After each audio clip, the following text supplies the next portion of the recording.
Hello, everyone, and welcome to episode 180 of Kouryer podcast. Our today's guest is Mr. Rudy Parfaite.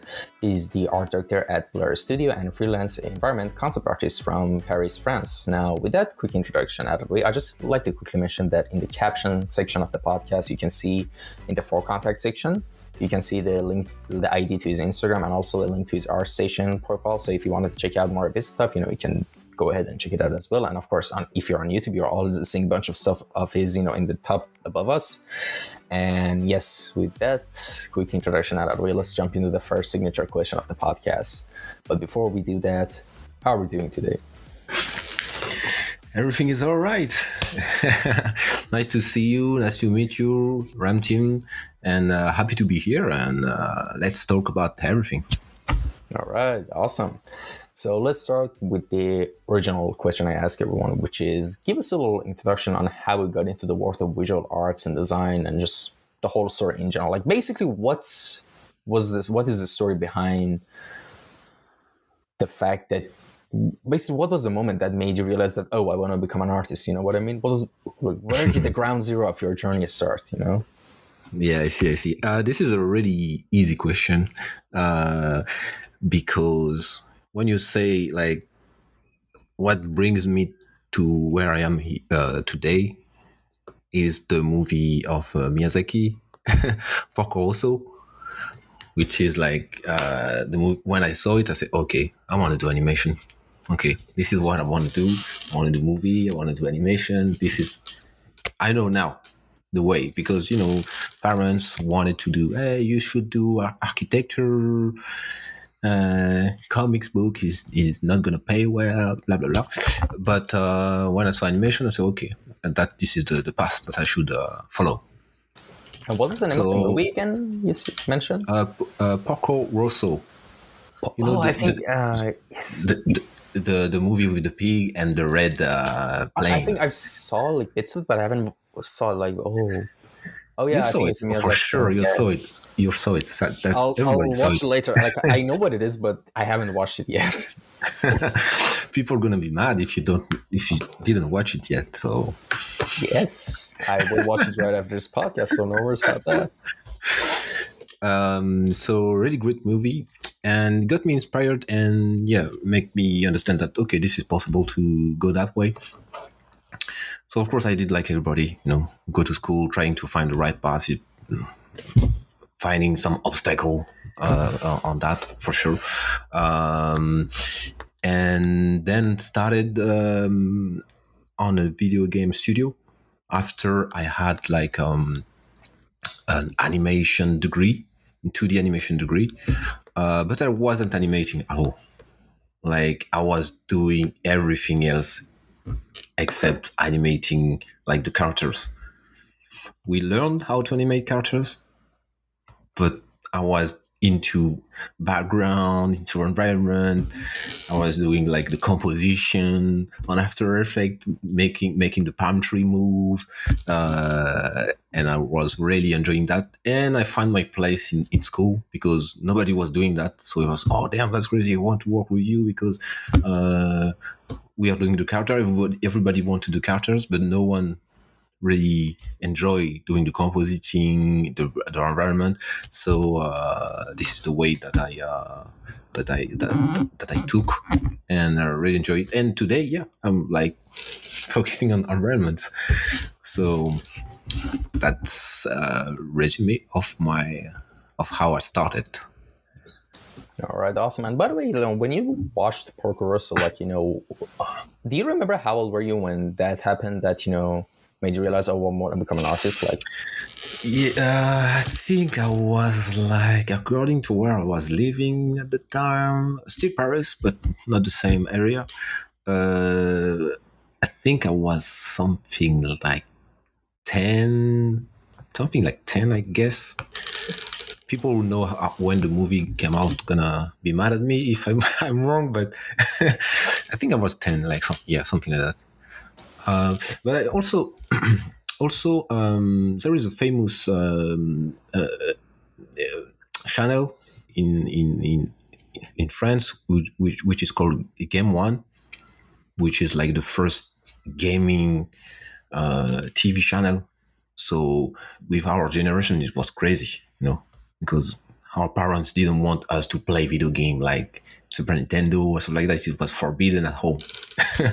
But now I'm working video games, so that's the funniest thing. And there is like they had like a show called Making of, and they actually went into studio and filmed every people in the video game studio. So they were like, they went to Ubisoft and Naughty Dog at the time, by the way. Naughty Dog. So it was really, really back in the day. And they were showing like, okay, he's doing character design, he's doing character animation, he's doing technical stuff. And I was like, oh, I want to be that guy. I want to be that guy. I want to be that guy. So, and it really make me understand, okay, what is happening into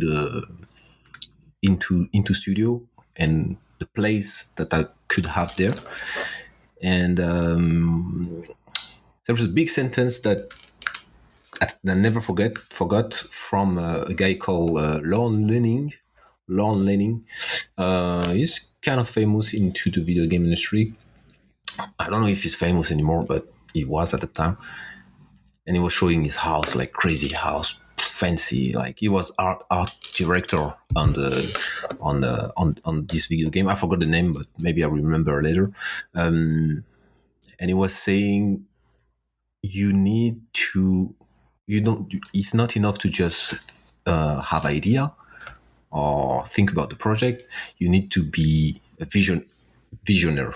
Like you need to see really, really far to make it happen. And never forget that. Like it kind of become my creed, I would say. Yeah. So every time I was thinking, okay, I want to work on a Porco Rosso movie, maybe. No, I want to do my own movie. I want to people to feel the same excitement that I had when looking at that movie. I want to have my own company because Lorne Lanning was saying it's not enough to just have one idea. You need to think further.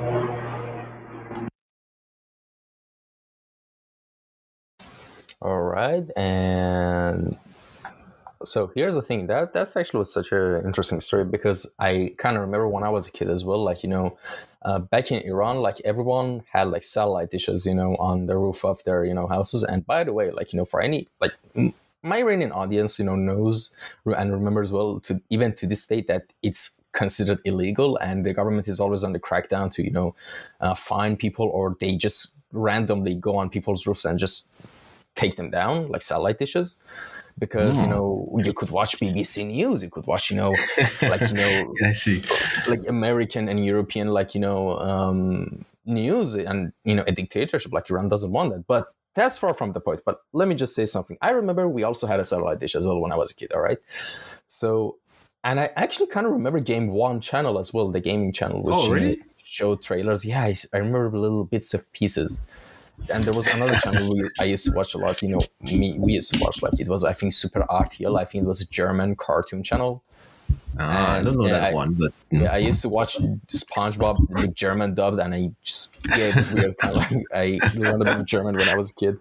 But yeah, I remember actually Game One now that you mention it, and yeah, because I was like, wait, that's kind of like familiar, and that's such an interesting thing, and. Like, yeah, I mean, of course, parents will object to the fact that you want to go to video games because, I mean, right now, if a kid tells their parents, like now they're relatively like millennial parents, if I want to become a pro gamer or I want to work in gaming industry, they wouldn't say no, if they see the talent, because they know like a really low level like Fortnite tournament like is like $27,000, for prize, if for fifth place, like you make a lot of money playing Fortnite, man. I don't know about you. Yeah, but, how people. That okay, this is there is real job, there is Yeah. stability. So yeah, they're not afraid anymore. Yeah, and but at the time, like, of course, I mean, parents would object, like, no, it's not a good job. Our teachers will say, no, you won't become anything. You need to good university degree, good grades and stuff like that. Like you make your portfolio and CV, and you should apply to this, blah blah blah blah blah. And but yeah, that's actually like such a weird generational gap, like between your generation. I mean, I think I would consider myself the last little end of your same generation when it comes to like living in the game era and stuff like that. And but right now it's way different. And for example, for me personally, like I knew since I was like 4 or 5 I wanted to make video games, but like I don't want to tell us I don't want to tell like a sad story, but anytime dad would come up, like someone will say, oh no, you need to learn math, you need to learn, you should be a god of computer science to become of that. Yeah. And those, by the way, those are the supportive ones, but they would say that in a way that's to kind of like dishearten me, kind of in a way, like or like basically that was never an option in my mind, even in my subconscious. So I Yeah. never considered it till like a couple of years ago that okay, I want to do art, I don't care even if I go homeless doing it, I just want to do it, because I was absolutely miserable. I dropped out of Yeah. university, and I actually, by the way, like true story, I actually for a time when I dropped out of university, I started working as a waiter at a cafe. Like, not that there's anything wrong with being a waiter, but like I was so dead serious to actually focusing on just trying to be an artist. And at the time, I didn't even know what my niche was. I just knew I just wanted to do art, Yeah. And I, y- y- your story is like I have met some people that have the same story. I have friends that have the same story. I have also friends that were in school with me, but that are not anymore into the industry. But they were skilled at the time. So, but it's because life, responsibility, your situation with the family and stuff like that is have a big influence on that. But you said that you started to really think about it seriously a bit late compared to like me. I was like dead serious at 10, even if I have no vision of it. But that's some when I meet people that I don't know, I like to push them and give them advices or information that there is money, there is work, there is stability. Even like 10 years ago, it was already stable, really stable. And I'm talking about in France, because in US, in Canada, it was already working really well already. But in France, it was like mysterious. Like you don't know exactly. Okay, there is Ubisoft, there is this big studio, that big studio, but we now there is a lot of small studios that are making millions of money, and the work is cool there, but people didn't know that.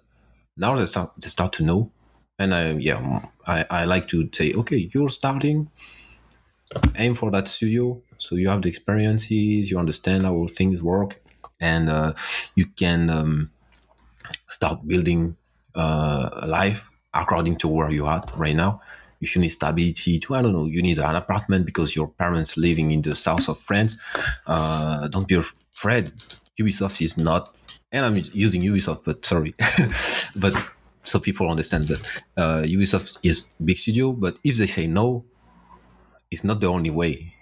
There is also a way, and later they're gonna call you. yeah, of course, especially a lot of those big studios like Ubisoft, Bethesda, like Activision, they like if you go to their hiring, like in the websites of those companies, if you go to their hiring section, they might post a position that they might need actually legit, but most of the times they just say, oh, just send us your profile and email on what position, we'll put it in our database, and maybe a year or 2 years later we might need your position, we'll call. It's Yeah, kind of like that in those companies. But I yeah, mean, of course, if you have like a coach or an art instructor that is like basically art professor who is also working there, and you show outstanding work, that's also a good way to get into those companies as Of well. course, Like of there's course. so many ways, but in the end, I think just the work that you do from your heart is always has different quality than your other peers. I think maybe to just focus on your art and just um, yeah, just keep an open mind, focus on your work, and the quality will eventually improve, and you'll catch some eyes. Yeah, yeah, true, true, true. And yeah, do you want to add anything to that? But that just remind me, you're making me like go back in my memories about that, Oh, because I remember now when had to I decided to call Ubisoft. I was like, you not matter at all, and I was calling it to do an internship. Was this like that? You go out school, or you are in school, you need internship in studio to learn to have credibilities or stuff like that. And I had to call them by phone because it was like that back in the day. And I was waiting, like just calling someone when you are like 16. It's like really difficult sometimes. I mean, for me, it was really difficult because I was really shy. I call them and they say, okay, yeah, we are not looking for anybody. So anyways, they say no. So I was like, okay, I was very sad, but uh, I was not ready because like 10 years later, I have like the degree. I make some internship on other studio. I had a job on another mobile studio, and then they call me. So I was like, okay, the wheel is turning. So, but I wasn't ready, for sure. So I understand. If I was at their place right now, I will not hire me at the time. Even as an intern, it was not making sense at all. And a lot of things that I did when I was in a mobile game studio, I was doing recruiting. I was teaching people art direction, and all the interview with the interns and even the artists. So when I say I understand why they didn't hire me or why some people are not hired, I really understand because I was in the place for like many years. So all right, interesting. And all right, so we kind of like briefly covered how it all started and stuff like that. But now I want to kind of get a little bit deeper into like what is your main branch of design that you're focusing on right now, and tell us about your experience from the start of it until now. I mean, of course, in the introduction I mentioned you're an art director at Bel City and also a freelance, of course. And you also mentioned in the previous like segment that you're working on environments and backgrounds and stuff like that. But now explain to us like a little bit more in depth, and specifically what do you exactly do professionally right now? okay, so my main task is matte painting for environment. This is my main task: designing environment, painting environment, and today there is a load of projects that need painted environment, stylized environment. So this is my main task. So when people call me, it's because they are interested into that part. Um, but also I'm doing art direction, because when I go on a project, I like to have a view on everything because my main goal is the result. All that matter is the result at the end. Even if, okay, they call me to do background, cool, amazing shot, but I end up also doing little texture on the work or managing the layout of the scene with 3D asset. I'm cool with it because what I want is the result to be amazing. People really connect with it, and and we go back to the Porkros movie. Like you need to get that emotion, but it's a teamwork, and I understand that. So, for example, on the Valorant project with Blur. So of course I was doing matte painting, but I was also getting working with the 3D team and compositing team, giving them advices or direction, and I also did the color script there. Makes sense when you are directing to do the color script if you have time to do it. Of course, you can work with someone who is doing that full time, but usually you can also do it because you have a division of what you want or where the thing is going. Okay, the red light there, blue light there, yellow light there. Okay, we're gonna compose that like that. So you already have a clear view of that. So of course you can talk with people, say, yeah, we should go that direction, maybe we should move that light there. This doesn't work really well. This is looking amazing already. So this is the main thing I'm doing: matte painting, art direction, and everything related with environment. I'm not touching about character, but yeah, hopefully I'm always surrounded by really good character artists. So I never had any issue with that yet. All right, awesome. All right, let me turn off my AC again. And yeah, because here's the thing for anyone who's listening, because the weather has gotten so hot that, whenever he's answering, I'm muting my mic and I'm turning on my AC. And whenever I'm speaking, I'm turning you off back again. Like, what I would do for the podcast, you guys wouldn't know. Right. Keep it on, it's okay. No, it's fine. So here's the thing. Actually, a couple of times I nearly had a heart attack because I think there was some connection issues on my side.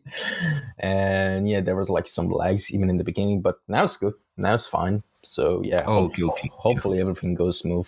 I have a smooth sailing. But speaking of, some of the environment stuff, I actually, on our session, two of the franchises you kind of worked on with. One of them was, for, I think, the trailer for Rampart for Apex Legends, if I'm not mistaken. Yeah. First, tell us the whole story behind that. How we got to work with Respawn and working on that, and what do you know about the character, and also if you play Apex Legends as well, who do you main? All that stuff. Like, tell us everything. Spill everything. I think everything is starting by I'm a big fan of Apex Legends, so everything started there.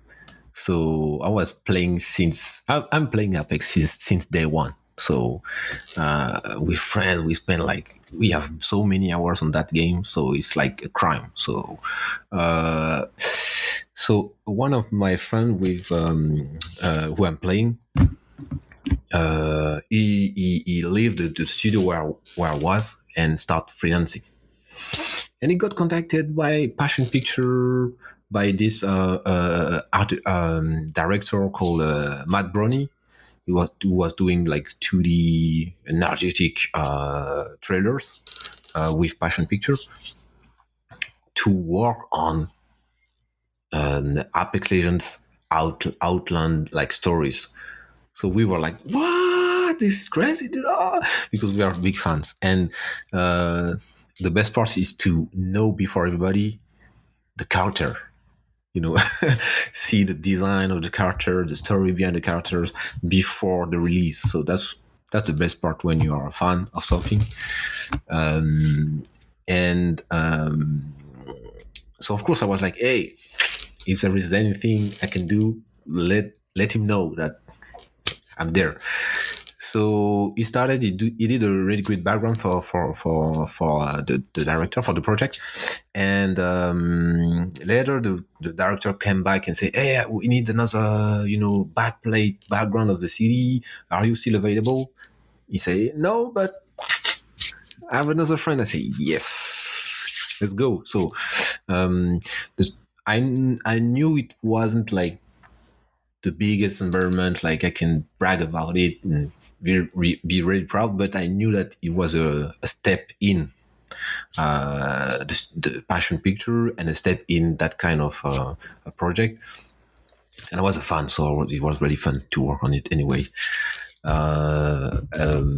So this is how I started working on Apex Legend trailer with Passion Picture. And the trailer was the one with Crypto. So Crypto is like, I think it's like the third new player, like new character. So Rampart. So of course, when everything went well.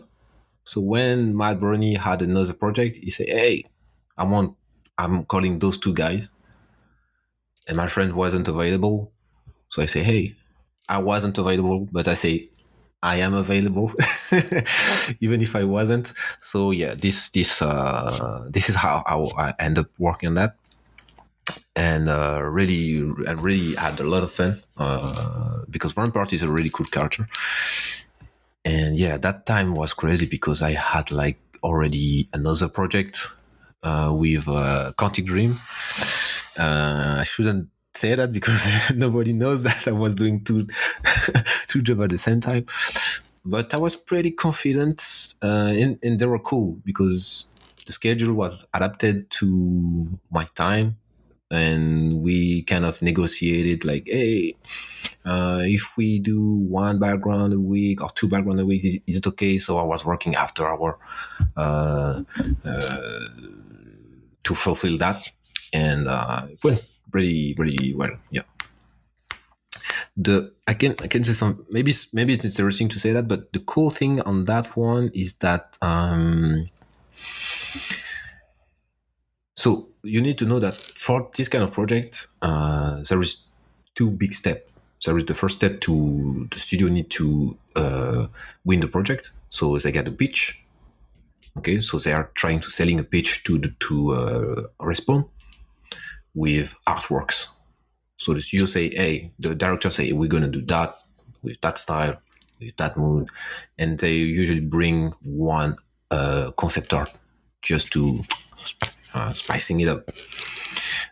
When they got it, they start production really quickly, and so Respawn wanted a design for the Rampart place, and I did it. So they say, okay, that's perfect. Respawn say we want that design, but they wanted a style a bit more painted. So we work with another guy to do that too.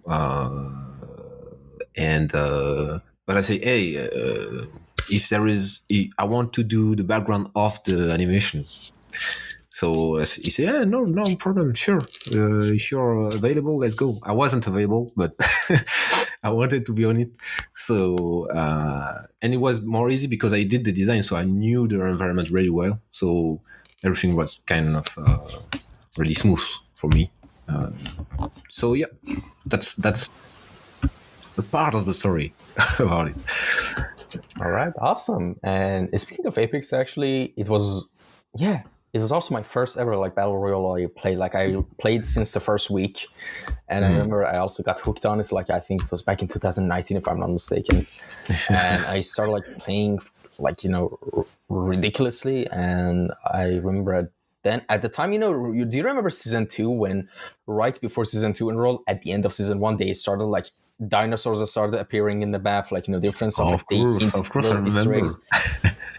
I love these little details about storytelling in the game, like that in their map. Like that was amazing. And my main was, of course, Pathfinder, because one, he was like a cool robot. I like robots and makes and all that shit, this stuff. And he had like a nice personality, and like he was like killer robot, but friendly. Like his friendly module was on, like basically. And my second main was Octane. And the two reasons, and I think you can tell that I love heroes with mobility, basically. Just move around, jump around, like, stuff like that. Yeah. I'm not a good shooter. I just wait around. I know I'm a dirty camper, like I assume. Like, I know you probably hate this type of players. I get it. But that was my only tactic to win. I'm not a good shooter, honestly. But if you're not a good shooter and a camper, I mean, Octane and Pathfinder are not the player for that. Are not the character. Probably for not, that. but they are like getting into action. So I was playing. Exactly. And stuff like that. Yeah, I was playing. I mean, my main is Watson, so I was playing every character, but not Octane, not Pathfinder, because I'm not a good shooter. And with them, you have to go and win fight with someone, and I was always losing. But the strategy that you can bring with other character skill is really amazing. So I find the good a good balance in that game compared to Player Unknown Battleground. So everybody was playing that game before, but I hated that game. Like, was so difficult for me. Like, you work for half an hour, you got one bullet in your head by the sniper on a hill. Like, damn. So that was my life on Player on the Battleground. So yeah. Are you still playing? No, I'm not. I deleted all the basically I deleted all the battle royals I had. Yeah, because the only 2 games I still have right now on my computer is Fallout 4 and Phasmophobia. And for multiplayer is Phasmophobia, for single Fallout 4, which I might delete both of them because I don't find it fun anymore. But about I think even in PUBG, actually, the only PUBG I played was PUBG Mobile, and my only strat was just get on cars and run people over. That's it. I was end up fighting, and that was so effective, actually. But let's segue into the next project I want to talk about. Is the work you did on the 4th act of cinematic of Valorant. It's Phoenix. It's your profile picture on ArtStation of Phoenix. It's you worked on some of the backgrounds for that kind of animation, so tell us the story of that as well. And also, if you played Valorant or stuff like that, the whole drill. So, I think as many artists, I was like a big fan of the art direction of Valorant. That Riot bring to the character of Valorant, and also the cinematics. So the episode 1, the episode 2 they are still amazing, to be honest. So I got contacted. I simply got contacted by Blur, by the CG supervisor at Blur on that project. So just send me a really short mail, and here is an advice: when you receive mail for work, the more the mail is short, the better it is. When you have like really huge mail explaining everything, doesn't smell good. It's an advice, because people that studio that have money, they just send a short mail like, "Are you available to work on that?" End of dot, and you answer yes or no. But so that's an advice. So keep that in mind. And just let me know if you experience that. So they call me, but they call me because of the previous project that I've worked with Passion Picture, and I did a bunch of background. I brought people with friends to work with me, and the project looked pretty cool. So it's just the timing. The timing was perfect. So the timing was perfect. They called me. I was available. I was available. I just shared the previous project that was fitting exactly with what they needed, and they were looking for people to do matte painting in stylized, because they are building a team for more stylized stuff. Because at Blur they are really known for really realistic or hyper realistic stuff, and they're really really amazing at that.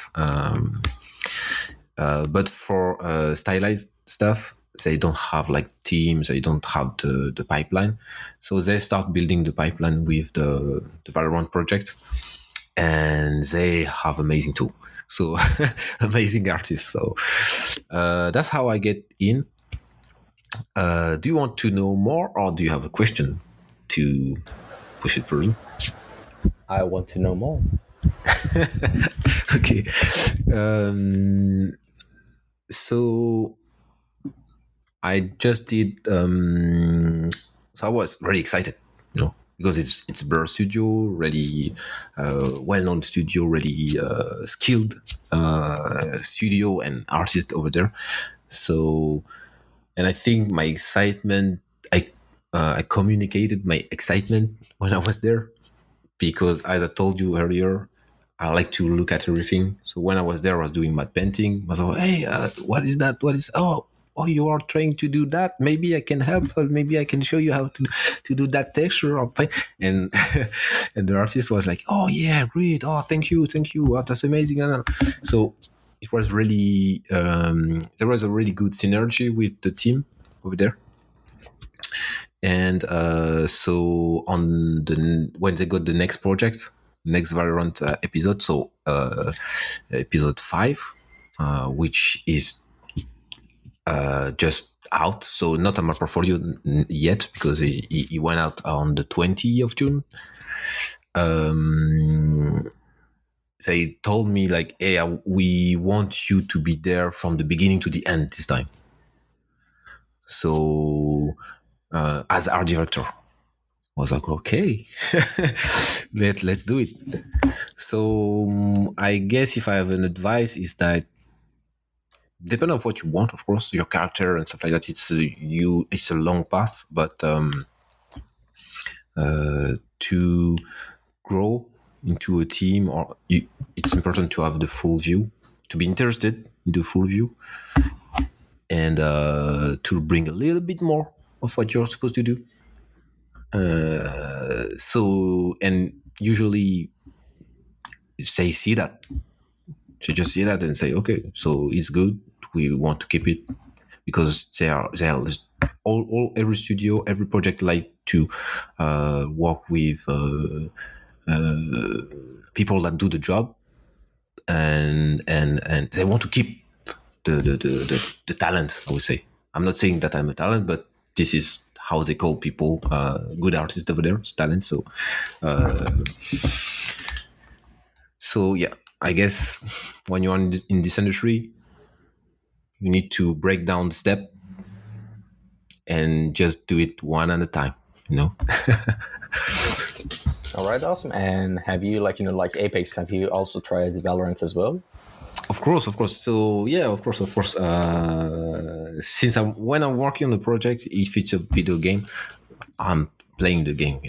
I know some artists that working on games, they don't try the game, even they don't even try it. So I'm like, yo, are you crazy?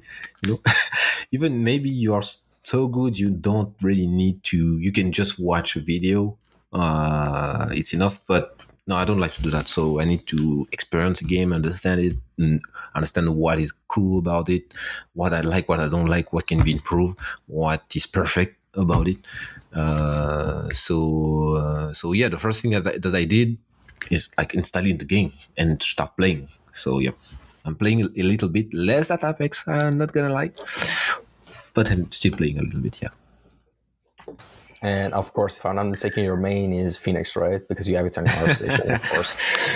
I like to play the character that no one is playing.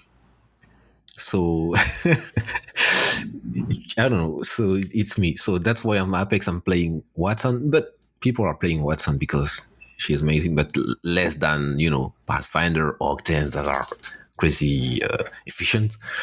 So I'm playing Astra, which is not easy to play. She's complex character hero, actually. Like she's hard to master. Yeah. So yeah. Yeah, like she's one of those like really meta type of agents that it's so hard to actually like grasp the mechanics of it. And yeah, actually, for me, as I said, I'm not a good shooter, but like, listen, in shooters, I have two moves, all right? Either I'm going gung-ho, guns blazing in and just die fast and probably kill someone and just aimlessly pray and spray. So my first agent that I was maining was Phoenix, because I would just go blind and just go do my ult and just go in without losing anything. But my actual main, like after for longest time I played, was Killjoy.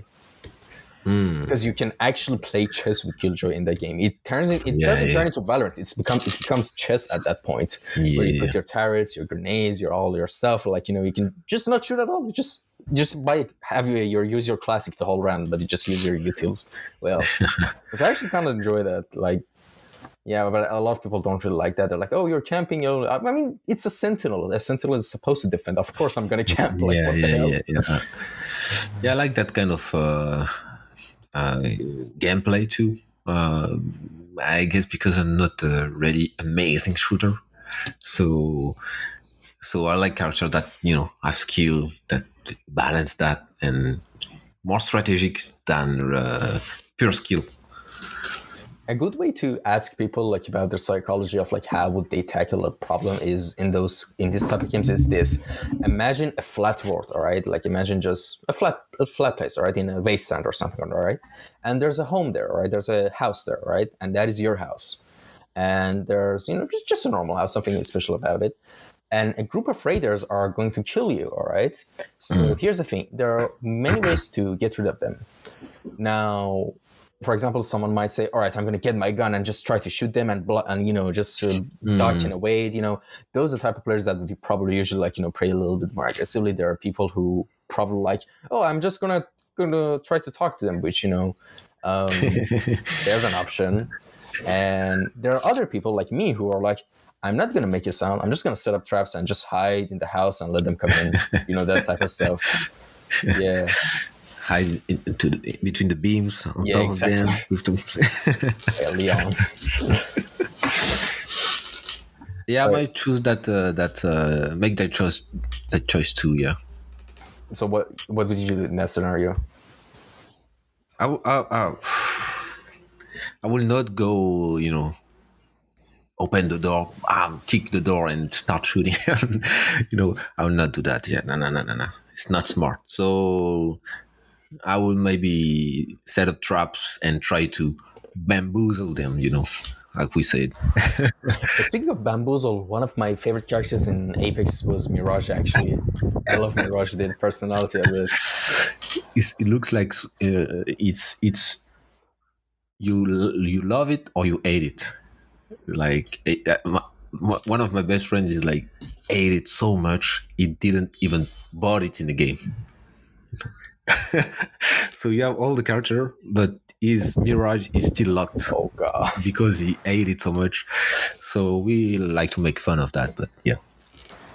Yeah, and all right. Now speaking of like your two pieces and you work on with Respawn right now, I want to mention and ask you a really important question, which is, how does your design process usually go anytime you want to start working on a new project? And like what I mean by that, basically, what's the structure of a pipeline really look like? What major steps you take anytime you want to work on it, like in a project, basically. Of course, depend of the task, of course. But yeah, if let's talk about environment. Of course, the first step is to understand what is going on, but the full view.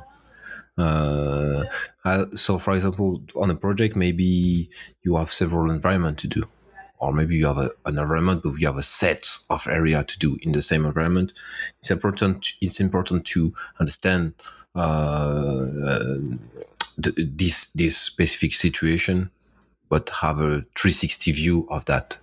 So when designing, you will reduce the number of feedbacks because you understand the connection between all those parts. So you're gonna easily bring a solution, and the team gonna love you for that. They're gonna love you for that. So an easy example is like you are in the neon Tokyo street. You have to paint one street, and the guy is running in another street. Is cool to understand to have a view of the full scene, so you can design your shot more efficiently.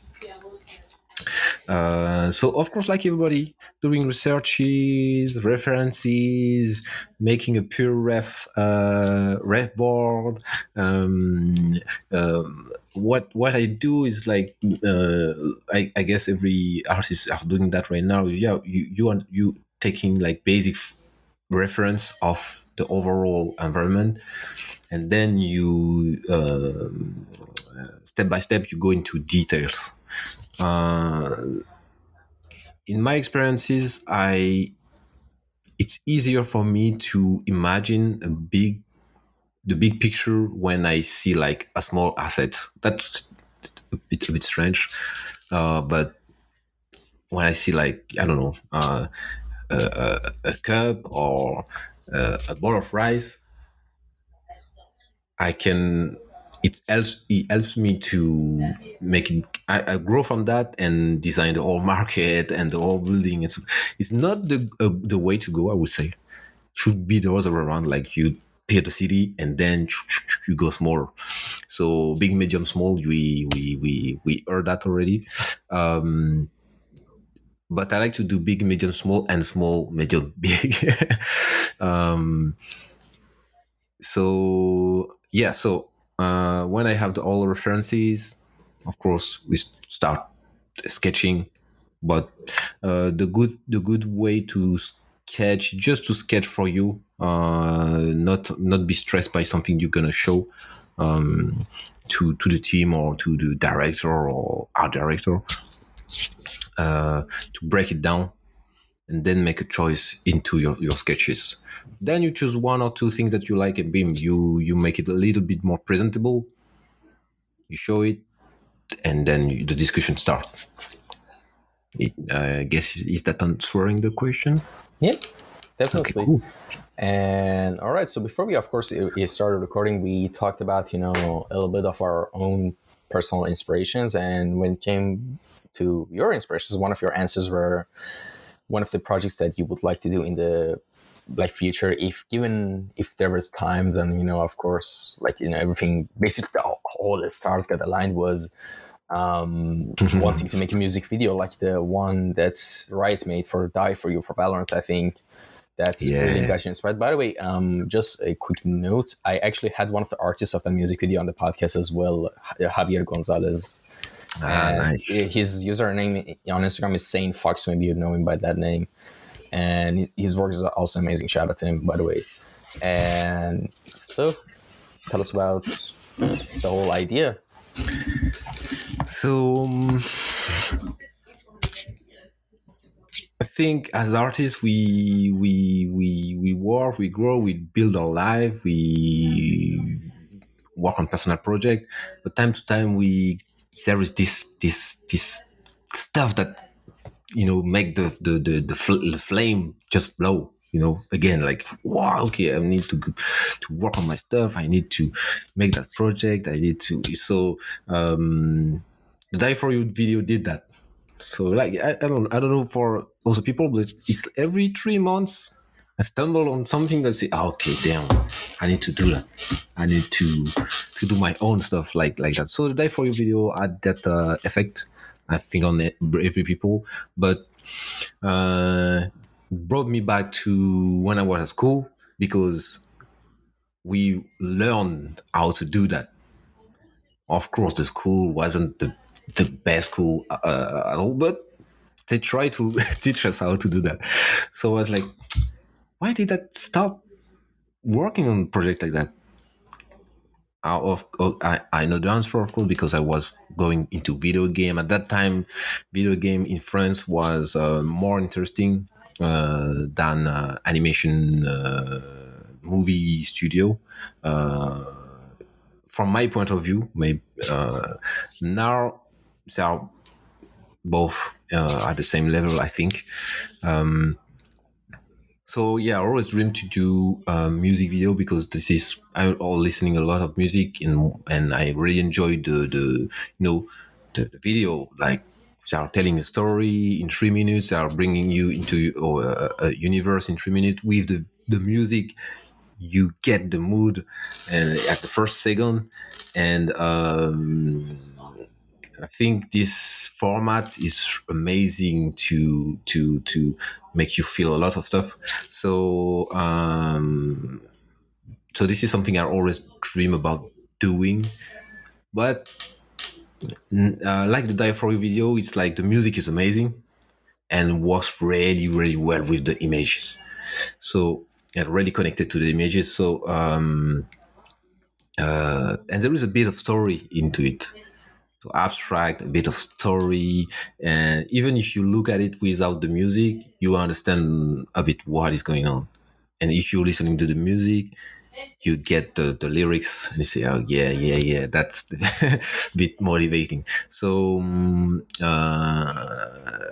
on my own, like right now, I'm trying to really stay focused on that kind of project to make it happen, because a few months ago a friend called Andres Ariza, but you will find it on the social media by the name Andrew Ariza, which is a character artist and at Santa Monica Studio on God of War. So we worked together for like 1 year, so we became best friends. He's not like me. He's like he have a lot of idea, but he's doing it. I have a lot of idea, but they stay as idea most of the time. So when he told me, I'm like that. I'm just doing. When I think about something, I'm just doing it. So I say, damn, I need to change my way of thinking and start doing what I have in mind, because we'll see if I have something interesting to propose, because when you have idea, it's like, yeah, my idea is the best. It's gonna be amazing. I'm gonna do it in like 2 weeks, 3 weeks, but it's not like that when you really start. So I'm right now. I'm trying to start writing a little story and connecting with people that are doing, music professionally, like so I can own the have the right to use the music itself. So yeah, this is the project I try to focus on instead of going all the way. I'm gonna do a small video game. I'm gonna do a small, I don't know, NFT project collection. I'm gonna do, So yeah, it's. I think I'm getting mature enough now to stay focused on one thing, like saying no to some project to have free time instead of taking everything like, oh, this project is cool, oh, this project might be interesting at this. So yes, and I end up with 4 projects at the same time, and not sleeping. My wife want to leave me and stuff like that. So yeah, good balance and patience. Awesome. And please, for the love of God, don't tell me you haven't watched the rest of the Riot music videos, because the League of Legends music videos, they like. Did you watch? Please tell me you watched them, right? No, I didn't watch them. Oh God! Like, really? I thought, are you saying that there is like a show or Oh my God! Listen, of them I have singing? a surprise for you. No. Did you watch the KDA1 music video from 2018? Oh, the first one, yeah, and the second one, yes. Yes, and the Giants one. Oh, The don't tell me you Giant, I haven't. guess. No, I think I had to. Yeah, I think I'll send the links for you if you want. Like, listen, those Giants one, the original KDA one, yeah. just like, even I would say even some. It might change your opinion, like, in your rankings of which music video is the best with right produce, even compared to Die For You. Like, the Giant one was both artistically in terms of like both visual aesthetic and also the music aspect of it. Just I don't know how, like, I'm actually like legit. I'm not pretending. I'm actually at loss of words on how to describe it. It was awesome. Yeah, let's just say that. All right. I'll send you the link, by the way. Just don't worry. After this, I'll send you the link to it. So yeah, you see how you react to it, Yeah. just talking about it. That's Yeah. what I want Yeah. to share with people.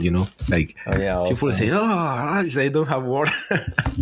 If they don't have the word, they say, "Damn, it's amazing." Oh, I'm gonna drop my stylus. I'm gonna start doing something else, do Right the right now. thing. So um, so Damn it! Because here's the thing. Thank you so much for actually reminding this.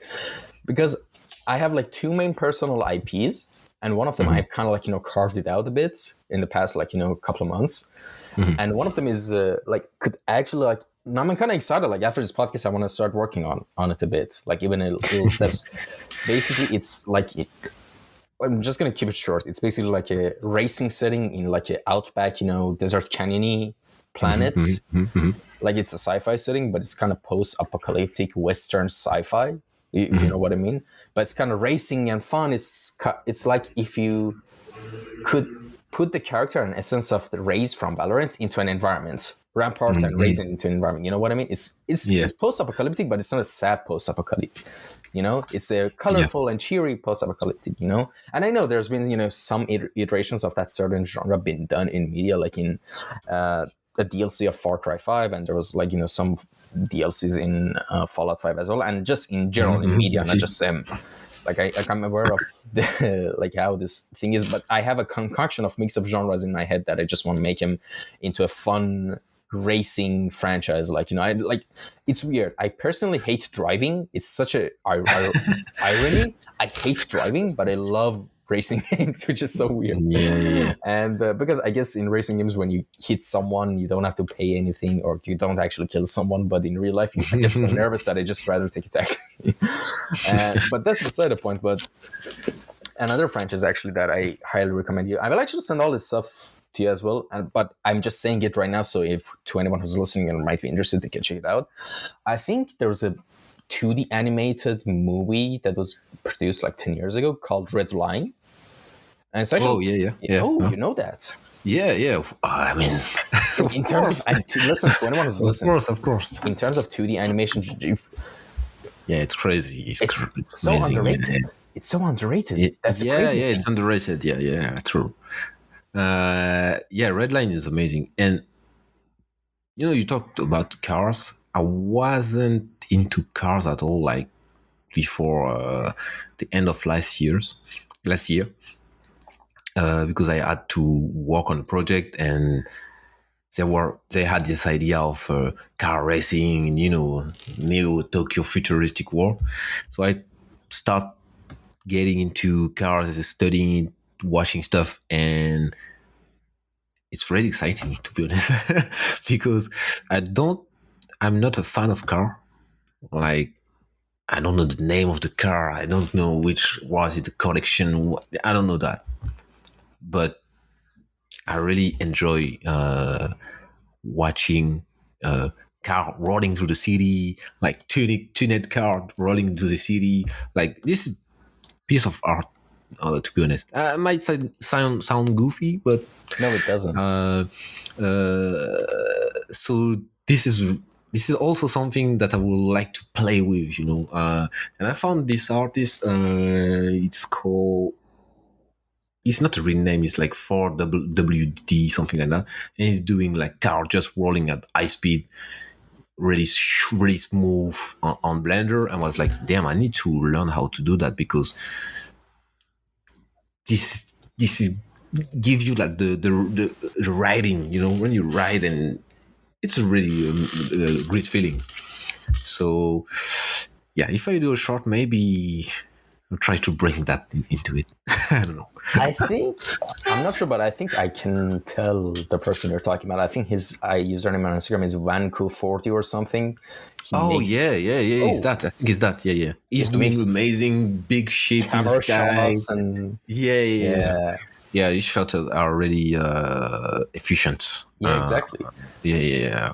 So like maybe some people will say, hey, yeah, he's not the best one on doing that, but I discovered it. That's why I told you I'm new into the car universe. So I discovered it. I say, okay, damn, I need to use it as inspiration and try to do like rolling shot of a car riding at high speed, and just to learn how to do it. And there is no character, but you can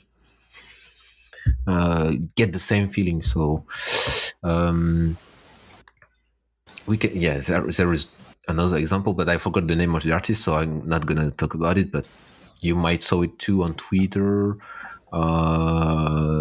There is one guy that did like the crazy Lamborghini with really stylized drone line. I don't think I know that. I'm gonna find it for you. Yeah. It's amazing. It's amazing. Really nervous and really crazy. Yeah, and I think honestly, like, even there's an interesting point to be made right now about this that we're talking about. Like, I mentioned that, I really don't enjoy driving, specifically driving in cities, but driving out in the countryside, since there's no traffic, it's fine. Like, in general, that's like one of my kryptonites. Like, basically, one of them is sparring in like boxing and Muay Thai, because I used to do martial art for a while. Sparring, grappling is fine because you can control it well, but in boxing or stuff like that, sparring is the same anxiety I have when it comes to driving, because I can't control my power. I don't know how to do that. I either don't use power or go full force. Like, that's the problem. And that's the same reason I don't drive at all. I don't I always try to skip sparring, not because I was afraid of sparring, but it was because I was an idiot. I actually didn't know how to control my power. So usually I didn't do that. But people hate you for that, I guess. No, I never actually hit someone that bad, but because I knew I couldn't control. But yeah, I always pretend, I have an injury, coach. I can't do that today. Like, my shoulder is weird. I can't do that. And I was like, okay, because I want to get out of sparring, because I legit don't know how to control my striking power, because it's hard. You can't go fast, but because force equals mass times acceleration. Like, you can't. Yeah, I see what you mean. Yeah. But that's it's training. If you just train on the bag, Yeah, I know. So yeah. I was doing some Muay Thai too. Oh, nice. And I need to go back to it before maybe it close again because of COVID or stuff like that. So I don't think things close down again because people are pissed. Actually, like, if anytime a government says there's going to quarantine, people won't give a crap. Honestly, I think this is my opinion. I don't know. Maybe I'm wrong. No, you're right. I guess you're right. But sometime. Yeah, we never know. So now when I see that everything is open, let's enjoy it right now, because don't take it for granted. Yeah. So I love Muay Thai, by the way, and I understand your anxiety of sparring, because it is. But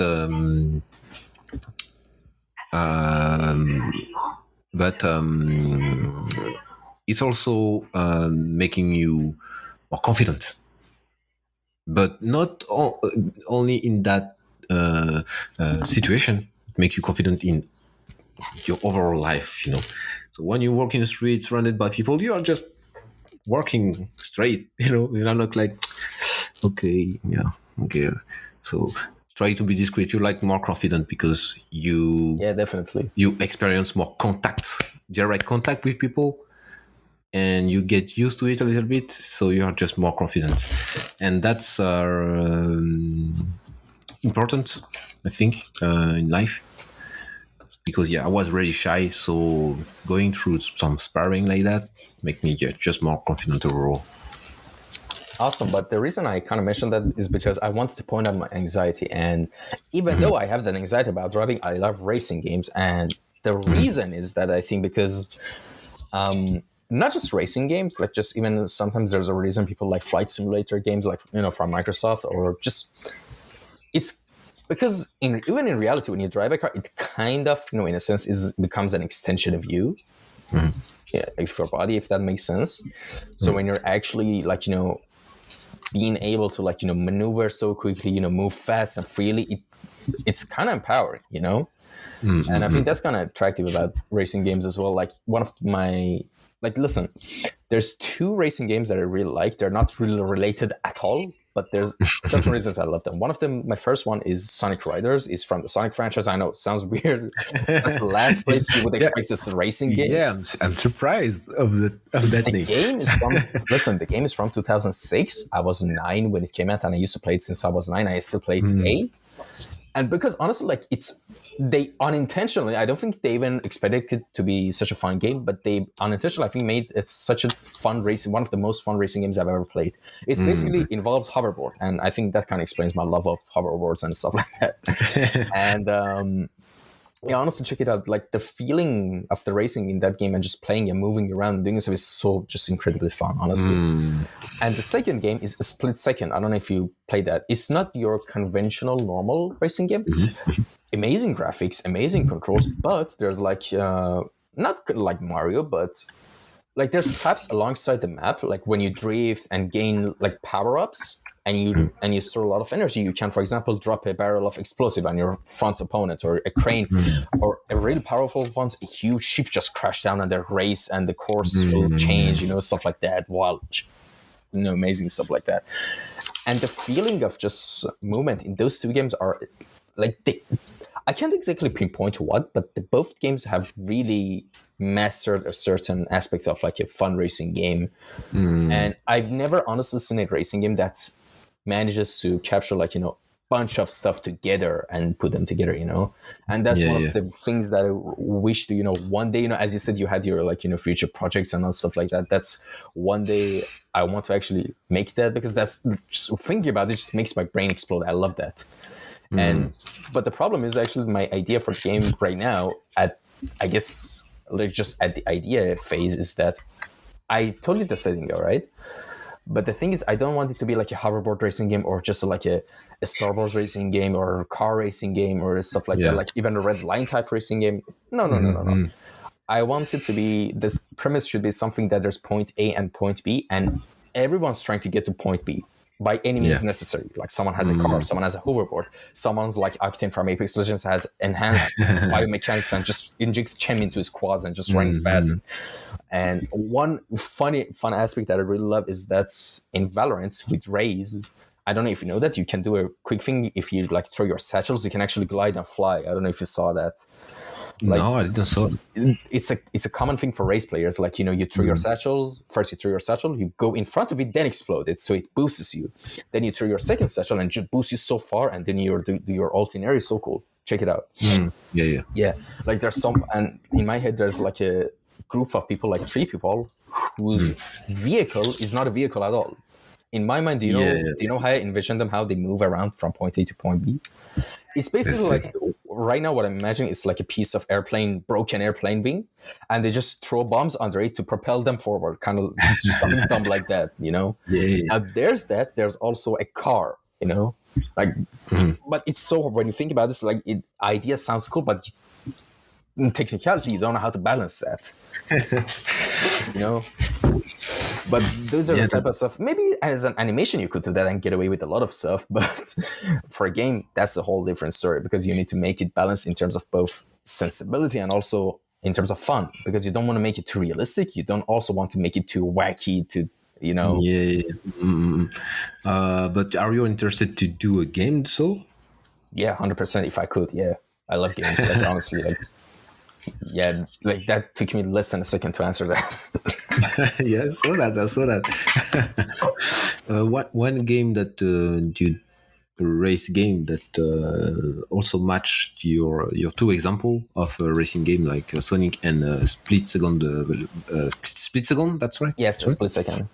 I actually recommend you check it out. It's a fun racing game if you want to play a fun one. Just type it there on Google, so I have a view on it. Makes me think about the famous game Burnout. Oh yeah, Burnout. I think I've saw that as a Burnout and Dirt as well. Burnout was crazy. It's like you need to crash cars, and there is like slow motion, gives you boost. So every time you crash a car, you have this high speed moment. So was really nervous and like cinematographic, like Hollywood car whirling around and stuff like. So it was cool. Maybe not as crazy as Speed Velocity because there is no like plane falling, but um, uh, definitely the same vibes, I guess. Yeah, definitely. And honestly, there are so many things you could do with settings like that, like when it comes to racing games. And I one of the things that I would love to see in the future is that I mean, as we go, every generation of artists and just game designers, like you, especially even now, the amount of people think everything's been done usually, and what I mean by that is you don't really see that much innovation when it comes to games or just media in general, not just games, even animation or even storytelling or series. And what I really genuinely want to see in the future is that people just make new genres and just expand on the whole genres that is still available. Like for example, like I think I forgot what I was gonna try to say. Jesus, like the thing, like we were talking about, like imagine an animation series, like the one you mentioned, like you wanted to work on, just a whole series, not just an episode or cinematic. Yeah, I see. I see. Yeah, yeah, yeah.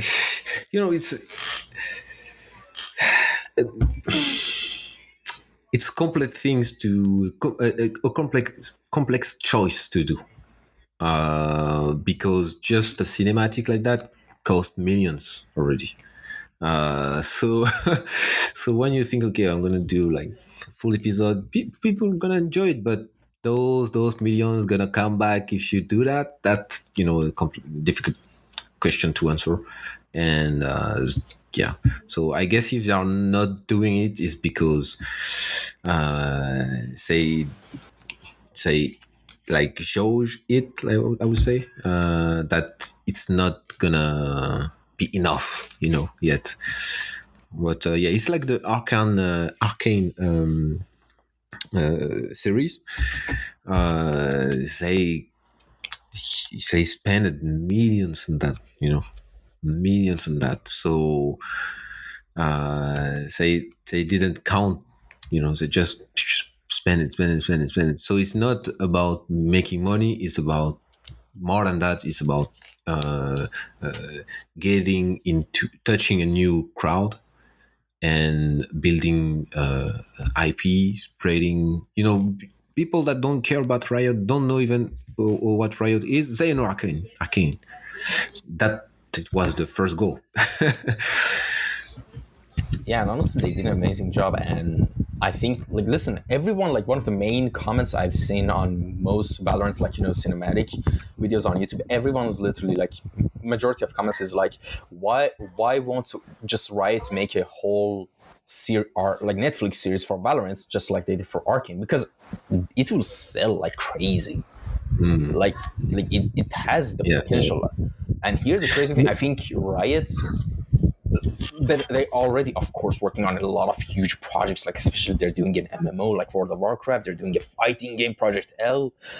They're like, there's so many things they can do, and of course, doing more stuff and more like series like Arcane, as people say, takes a lot of strategizing and planning and recruiting and just so many Yeah. steps. But yeah, it's like a never-ending well of like money right now, and love to Yes, see it it. is. Yes, it is. Yes, it is. And they are aiming to be the next Disney. So it's not. Yeah, it's big, but maybe I guess they can do it.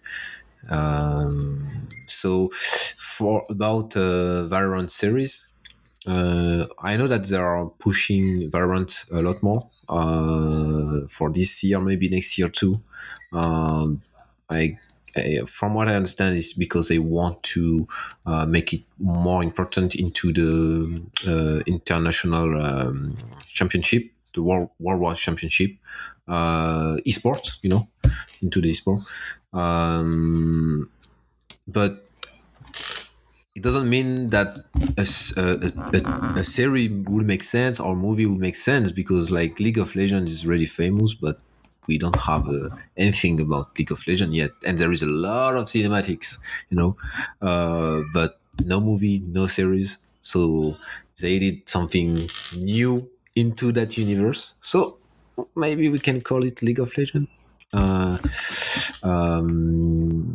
But see how much time it took, you know. So Arcane started 6 years ago. So we'll see. We'll see. Yeah, exactly. And just a fun fact about like the Giants music video that I mentioned, that is one of the things I will send you the link, after the podcast, by the way, like no worries about that. Like it was uploaded like a couple of years before Arcane, got a release, and it was like, I think 4, 5, 6 years before that.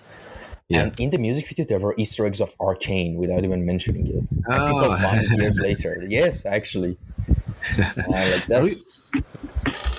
that's wild. Is it a giant or? Wait, let me actually do it right now. Is it Rise? No. That's something else. Okay. Giants Echo League. It's giant what? Giant. I think it's just. Oh wait, I found it. Oh, it's True Damage Giants. Sorry. All right, I found. Oh, okay. True Damage. I found the link. I sent it to you on Zencaster chat. It was in 2D, I guess. The character were in 2D. Yes, but there were multiple. Yeah, of course. I saw that one. Yeah. Of course. I knew you wouldn't miss that. Yeah. Sure. It's been a long time that I didn't saw it. Yeah, it's good to watch it again. Yeah. Of course. Oof. 180 millions view. Okay, good. They made a whole virtual band out of JDA. I mean, that's just amazing marketing tactics. Yeah. There is some videos on their marketing process through music. There is good, interesting video on that about that on YouTube. So definitely check it out. It's really smart, yeah. But when people bring those music into parties, makes me mad, man. Why? Makes me mad because the vibes of those music doesn't really fit with like. You, of course, at home with friends, you're dancing on that. Of course, you're dancing on that. But in a party, it's really tough to. Oh yeah, you're right. Now I can see the image actually. You bring through damage in the party. Okay, 1 or 2, but sometimes people like yes, I pull the whole album. No, come down. Yeah. Like it's good for streams playlist, or you just want to like play like songs while you're playing video games online or something. That's awesome. But for a party that most people don't even play games in general, that I don't want to be judgmental, but that's a bit. Yeah, you're right. That doesn't match the vibe. Yeah. Yeah. I mean, it happened like 2 or 3 times. Like, and I was in a party, people like doing DJ and put that. Say, okay, cool, but put some Bruno Mars there so we can do all this jump and whine. So, but maybe I'm too old. I don't know. No. There's something actually true to what you said. Like it depends, of course, on the party and the vibe. But in general, when you're in a party and you just want to get on the dance and get drunk a little, tipsy a little bit, then just go on the dance floor. You don't want to. Like they didn't direct the music necessarily for parties, so I think that's the main reason it doesn't really match the vibe. Yeah, I think it's that. Yeah. Maybe maybe if you do that, it would be even more crazy. Imagine a music video from League of Legends universe, making it into clubs and all party like Pharrell music. No, I don't think amazing. But I guess Riot can do like a music video of like the different heroes dancing and make a new song, and that could be a party theme. I don't know. They can. But as you said, it's not really targeting this kind of party. But if they do, I think gonna be a new step for the 20th anniversary of Riot or 15th anniversary. Like a special milestone, they could do that. I mean, that would be a good reason. Yeah. Yeah, that's a good idea, to be honest.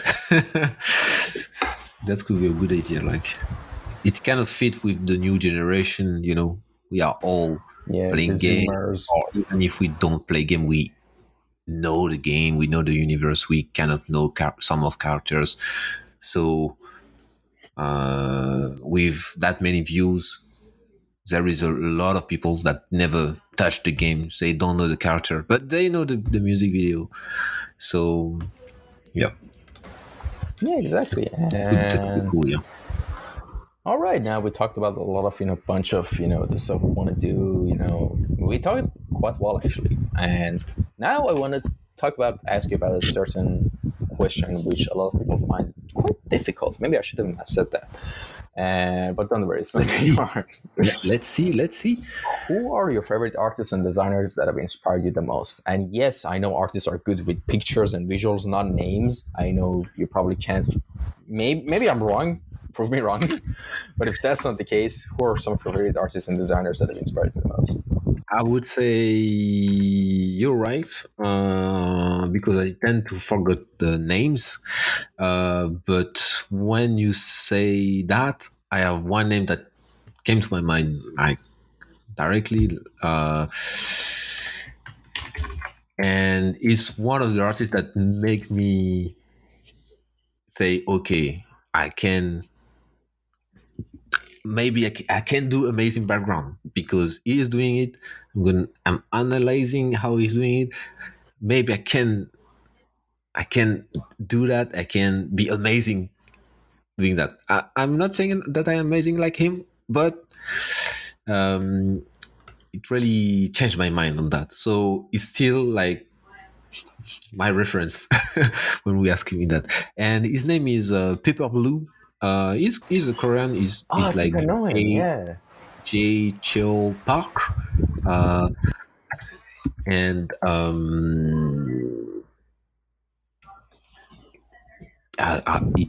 like this guy have a lot of stuff on the art Oh station, yes, but this guy. but Yeah. I can tell you that it's he posted almost everything. Like you can scroll like more than 100 stuff, but I can tell you it's just half of what he have because he had a website back in the day that was not low, that was really slow because this website was in Korea, so I guess it was extremely slow. Uh, but I spent like hours and hours just downloading all this image, and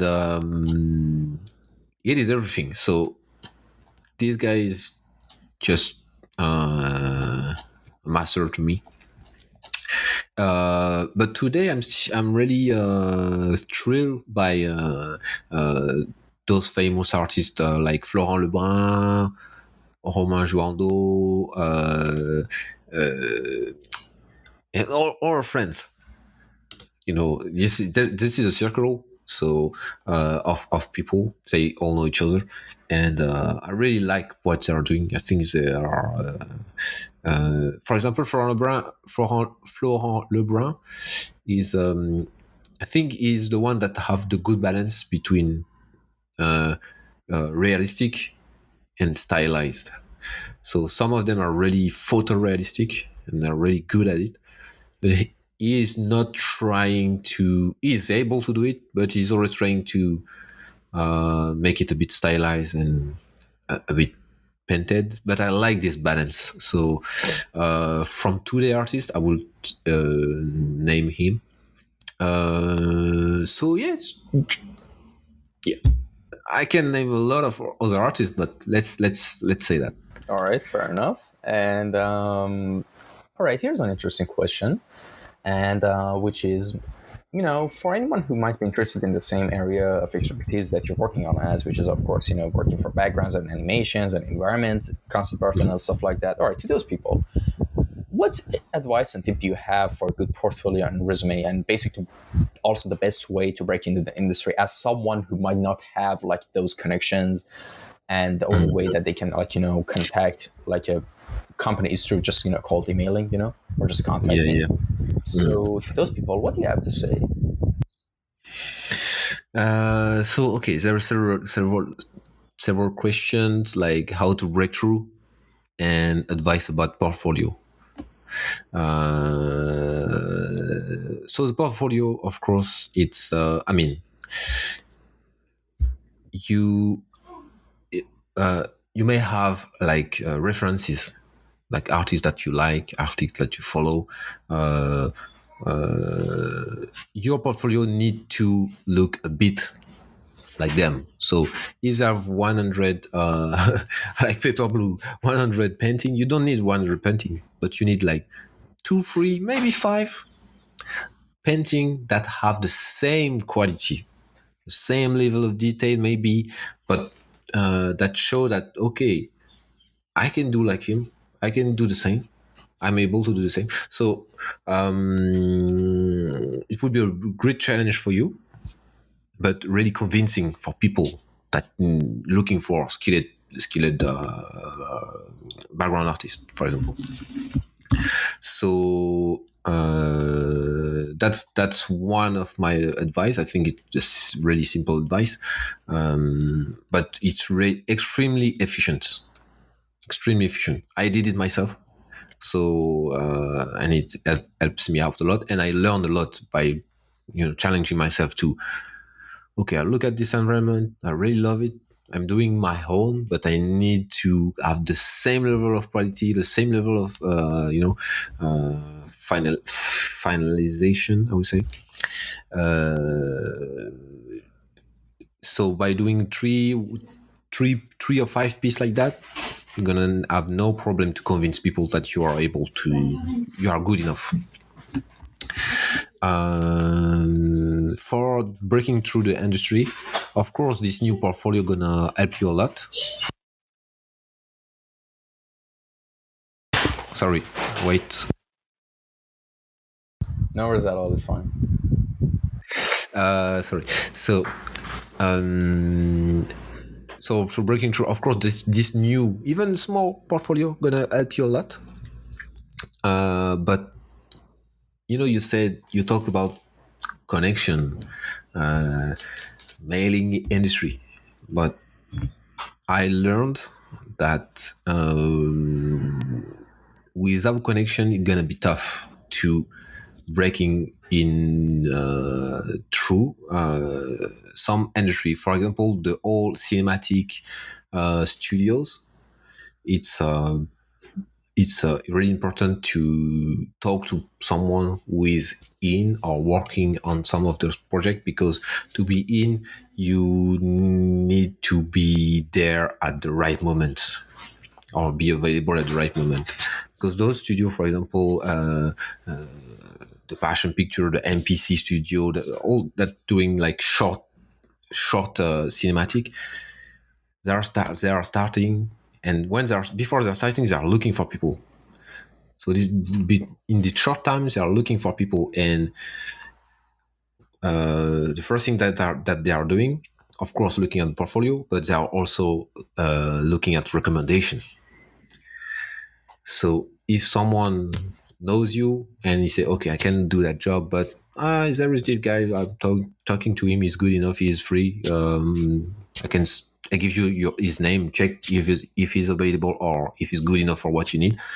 Boom, you're in. But it's not all about timing. For video game industry, it's not about timing. It's about the recruiting. But also recommendation is always the best way.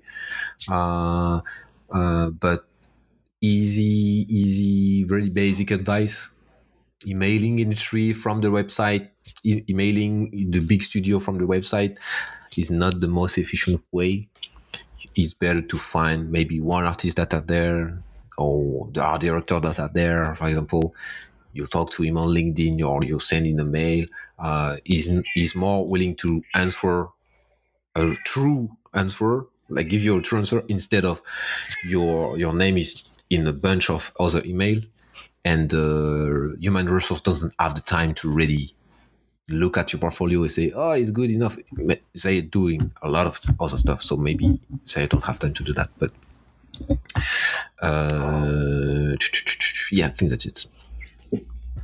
All right, awesome. And what are you working right now that you can tell us about? I mean, what kind of project is it? I mean, of course, I mean, there's always NDAs involved, but if that's not the case, what are you doing right now?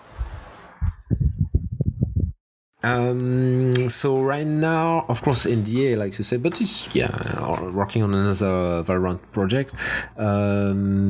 Working on refreshing my portfolio and building like a personal project that may be a short movie or something like that.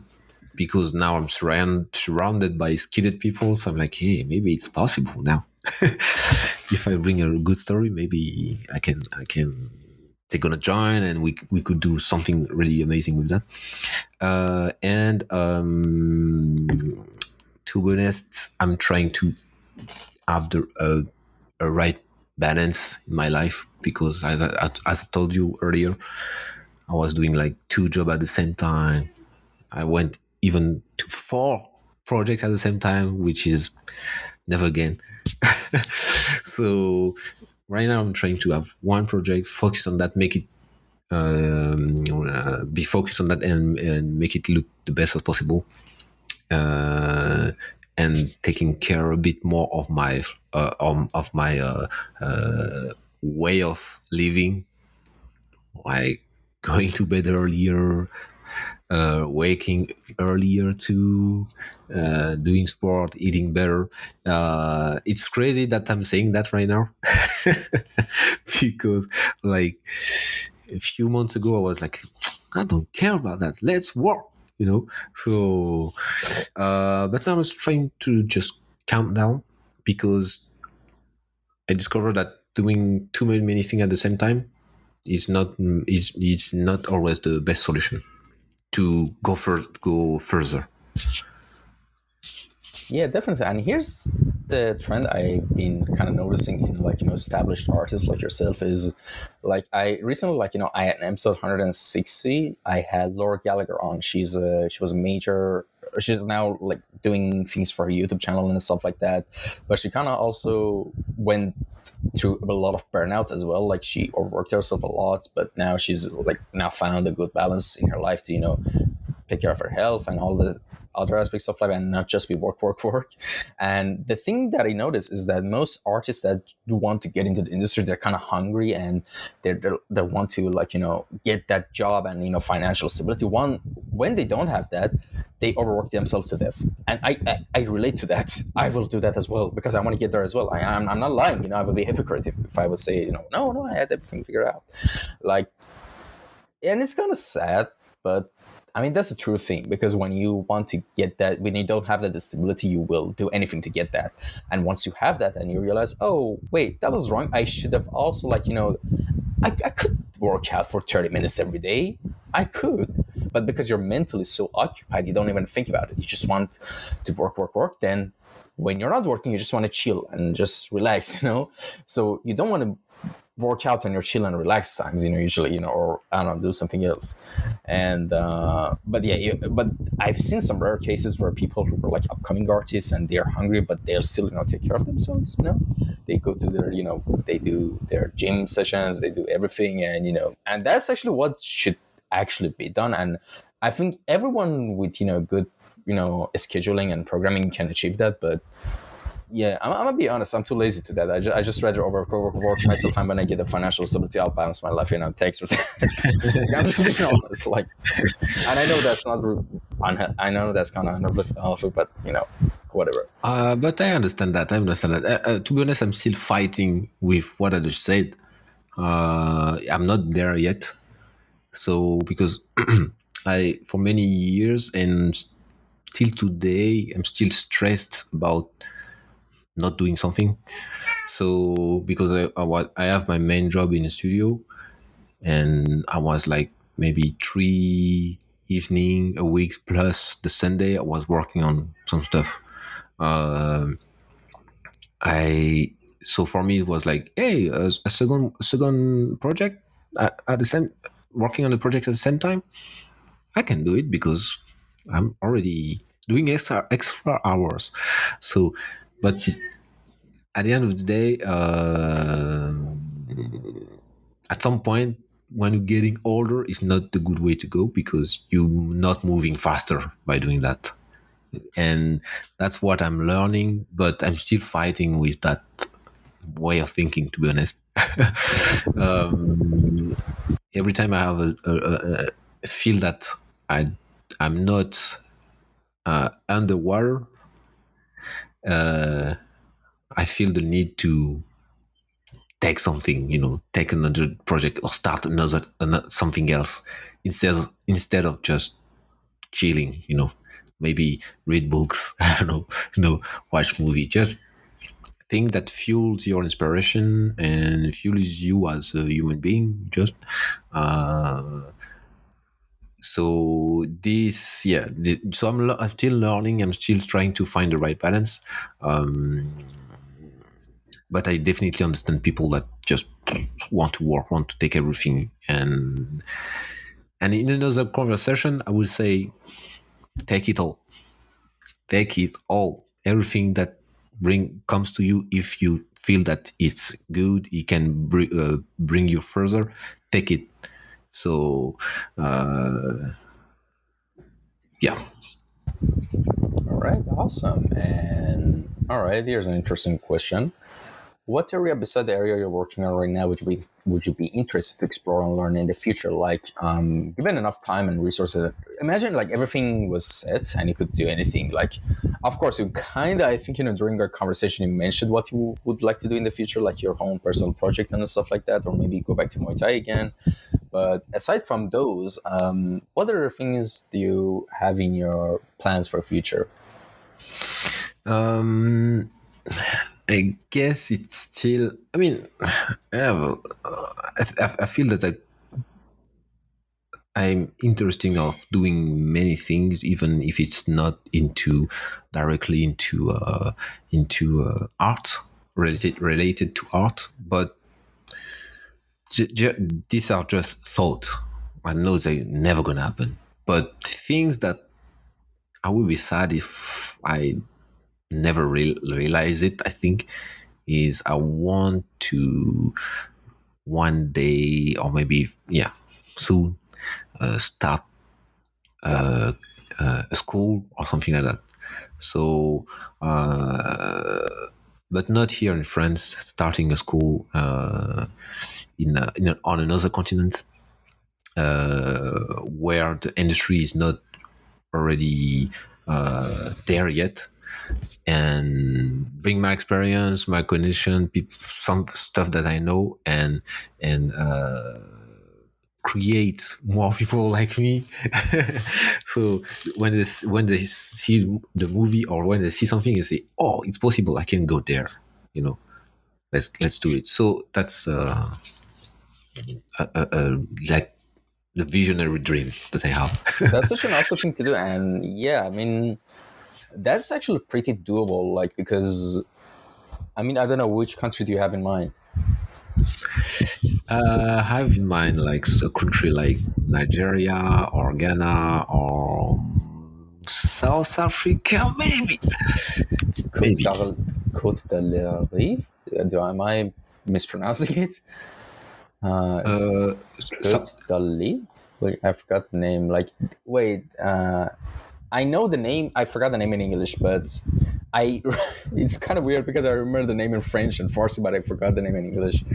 And I think brutally like mispronouncing the French one. Côte d'Alerive, something like that. This. Do you know Francis Ngannou? He's from there. I don't know if that makes sense. If that helps. Wait. Let me actually. Wait. Let me. Did you say Costa Lari? Côte d'Alerive. All right. I think everyone. Oh wait, is it Cameroon? Oh. Oh yeah. Yeah, it's Cameroon. Maybe. Sorry. Oh, okay. Yeah. Could be cool, but I'm looking for an English-speaking country. Oh yeah, definitely. That's Yeah, and yeah, that's an idea. Yeah, that's an idea. But all the countries you mentioned, I mean, if you like right now, your of course salary is in euros, and or I don't know, it's euro in France, right? Yeah. Yeah, I mean that could pretty doable, in countries that have bad economies like Middle East or Africa or stuff like that. I mean, or South America, that's you can easily do that. And that's such a wonderful thing because you're making opportunities for aspiring artists. Like, imagine you made a class and then a bunch of people enrolled in, and among those people there's like, one or two particular students who are like hardworking and are always emailing you questions, and then one of them like really stands out, and then you just, with that you actually create the opportunity for them to literally get out of their environment and make a better future for themselves. I mean, that's awesome. Like, honestly, I applaud you for that, like, honestly. Yeah, and even building an environment where they are, Yeah, of course. So like a dream environment, like campus or something like that, where everybody can express themselves. And I guess many great things could come out from that. Yeah, definitely. I mean, that sounds like a wonderful plan, and I'm looking forward to see how that goes actually. And all right, we've reached the final section and question of the podcast, which is another one of those tricky questions. All right, just hold on to your seats. All right, let me just explain the situation like this. It's another scenario, all right? Imagine you had only a couple of minutes, all right? I'm limited amount of time, all right? In that window of time, you could say anything. Like, imagine it's your last words, kind of like, like final words, all right? I know it sounds a bit dramatic and stupid, or sorry, but the thing is, like, imagine in that window of time, you have the opportunity to say anything and express yourself to anyone who might be listening. And the people who are listening are anyone who might be listening to this podcast at any point of time in future. It could be 10 weeks, it could be a month, it could be 10 years, it could be 50, 100 years. I mean, if the whole world didn't collapse or something and the servers are intact. And yeah, in that situation, what do you have to say?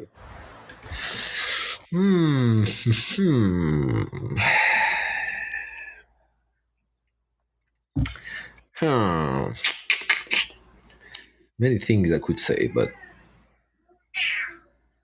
you should have prepared me for that question, so I could say something like that's the whole point. You shouldn't be prepared for this. No, the first thing that I had in mind was like it's not crazy, but was just never give up. Just never give up. So there is always a way to get where you want to be. So if I can push that further, would say if your dream is to work on a project, be sitting next to someone that you admire, or be in a big studio, because we are talking about art, so that we are staying in the same environment. All the direction that you're taking can bring you there. So don't worry. If you're doing architecture, if you are doing comics, if you are doing doodle on it, if you are doing marketing stuff that are not related at all, you can end up exactly where you want to be. But you need to never lose that vision. So look at the top of the mountain and climb it step by step. Wow, that's actually such a good quote. Look at top of the mountain and take small steps by step. That's actually really good. Yeah.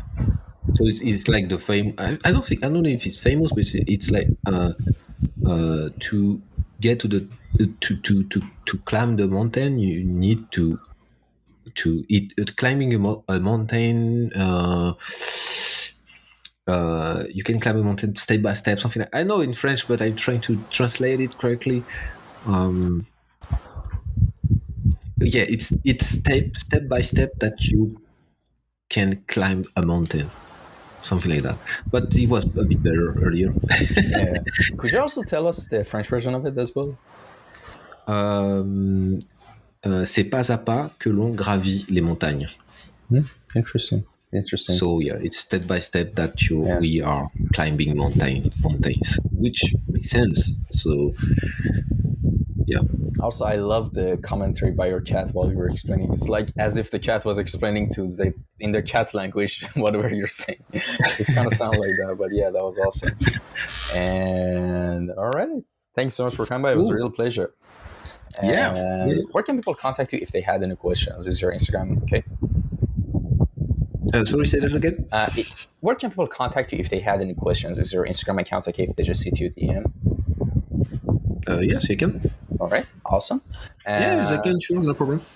All right, and also, of course, for anyone who wants to actually, get in contact, other than Instagram, you can always, find his email in the About section of ArtStation. And that's about it. And as always, thanks so much to anyone who tuned in and listened to this episode or watched it. I hope you really enjoyed it and learned